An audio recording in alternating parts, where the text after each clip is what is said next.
This plant runs on biomass mostly. We have fuel oil backup. This plant provides steam heat to the state complex, all the buildings in the state complex of the Capitol. It also provides heat to a heat exchanger system that the city owns, and they pump hot water around their system, and they heat, I think it's up to over 20 buildings now. Okay, this is the chip processing room.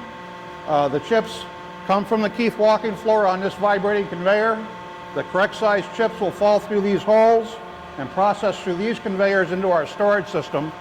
Anything that's oversized will fall into this conveyor and go into this hammer mill, which basically pounds it into sawdust, and it'll be dumped back in and go into the system.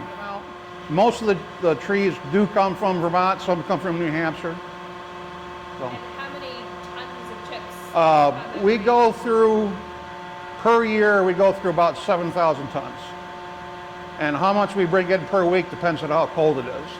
But I can burn up to 60 tons a day when it's cold. Between the two bins, I can hold about 14 tractor trailer loads of chips.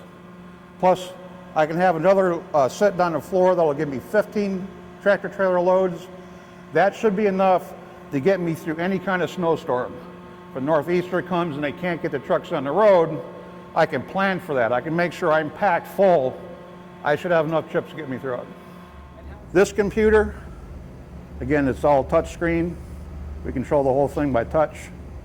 This controls all the conveyors from the storage bins to the boilers. So when the boilers demand fuel, this runs the system to move the chips from there to the boilers. I can show you inside the firebox what it looks like.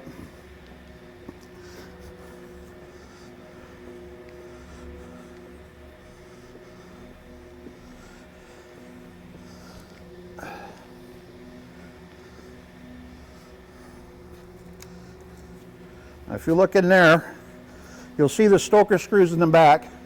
That's where the chips come in. And then you'll see a series of steps. Those steps are actually hydraulically driven. So you'll have a big mass of chips on the top that's burning.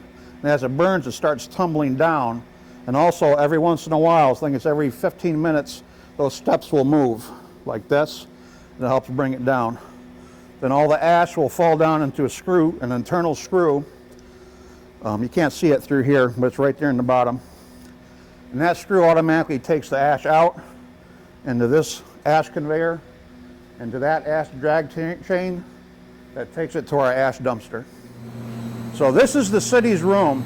They own this whole room and all the equipment in it. These heat exchangers here, these are plate heat exchangers, and they're getting steam from our plant. So right now they have this one online because they have a valve out on this one getting repaired. So this heat exchanger is online. You can hear the pump running. You have water on one side of the plates, steam on the other sides. You have your heat transfer. Then they're pumping hot water around the city to the city buildings plus their customers. I believe they run at right. So they have 200-degree water getting pumped around the city right now.